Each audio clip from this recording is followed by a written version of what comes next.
News came through this week that Enabl's going to go to the September Stakes. How easy, how hard a decision was that? Well, it was a difficult decision because I strongly feel that no matter who's running in the race, and at York, as I've just pointed out to you, you don't get easy races at York. And if you look at the great French trainer, a good friend of mine, André Fabre, what he did, in the King George, Val Guiste was third, finished well behind Enable and Crystal Ocean. André then did the correct thing. He then backed away from his horse. He'd won a Gannet, he'd been third in the King George. He backed away for the whole of August, ran him in the one trial in September, the Prix Foix, which he won cosily, bang the arc. And if you look down the years, it makes a lot of sense to take that pause. My problem with where the Yorkshire Oaks is that it's that just over 6 weeks before. So you have to build up to the race right now, we'd be doing that. Then you've got to let down again, and then you've got to build up again. This way I can just tick and play in, build into the race of September, which is in the September Stakes, which is in September, which is the key point. And then you use that as a springboard as we did before. And we're not running away from the Oaks winner, absolutely not. But I can tell you one thing, if they did run in the Yorkshire Oaks together, and hopefully it'd be on decent ground, you don't know if you get these thunderstorms, what it'd be on, they both have a hard race. And that's not what I need to do with a filly like Enable. I can't tell you who'd beat who, but they'd have a hard race. And from her point of view, the owner's been so sporting and keeping her in training.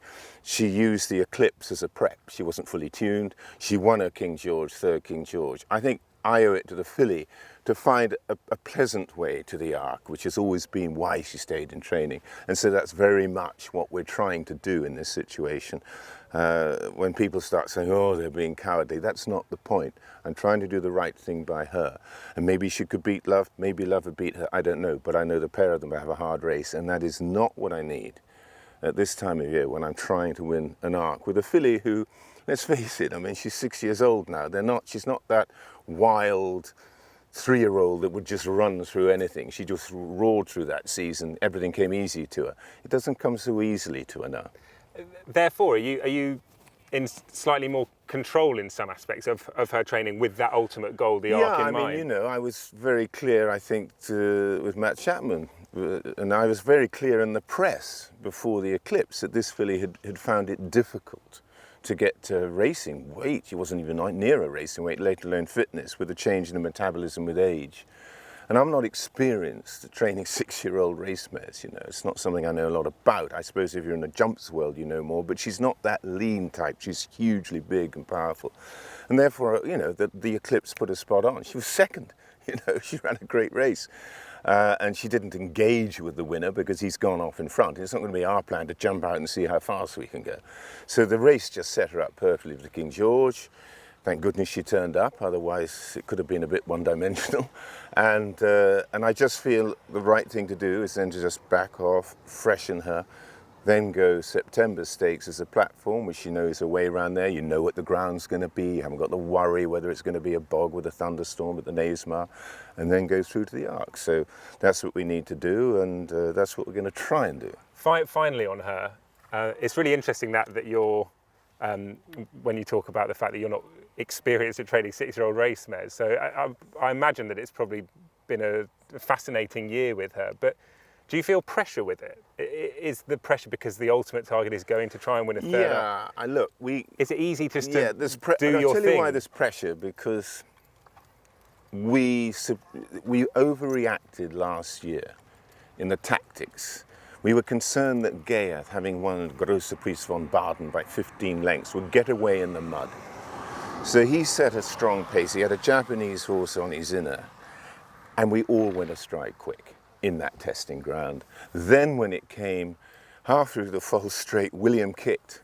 He says, I'm going to nick 5 lengths here. Well, you know, when you move in the false straight at Longchamp, you don't get home. What happens? He goes, oh no, we can't go quite yet. Round the bend, they put that cutaway in. Well, instead of waiting for the 400, we all went at the Sotsas, Timiro, Frankie, we went at the cutaway. And yeah, she came through. The rest, look what happened to them. Look what happened to Magical. Look what happened to Japan. Look what happened to Sotsas. They all stopped dead, as did Gaiath stopped dead. They all were strung out like the washing. And Val Guiste, beautifully trained, beautifully ridden, actually probably sensibly couldn't lay up with the pace. And we all stopped in the last furlong. The last furlong took 14 seconds or something ridiculous. And he naturally just stayed on through us. And that was an error. And that was an error of pressuring yourself on the style of the way you're going to ride the race because you're frightened of one horse stealing a lead. And that was a mistake. I think if we'd ridden her more conservatively, she and Valgeese would have crossed the line together, whatever. It would have been very close, but she could have won the third arc, and then the poor girl would have been in the fields being a broodmare. But she loves her training. She enjoys being here. She's out here this morning early. She's really enjoyed her training. She's just found it a little harder to get in full condition, that's all. So I think, yeah, so do you feel pressure? Of course, any trainer, any manager of a football team, if you don't feel the pressure and you don't let it get to you, and the players too, say you're not going to perform. Of course you play the pressure, but don't let it make you make the wrong decision. Maybe the Pakistani captain is thinking that right now, having slightly given away the first test.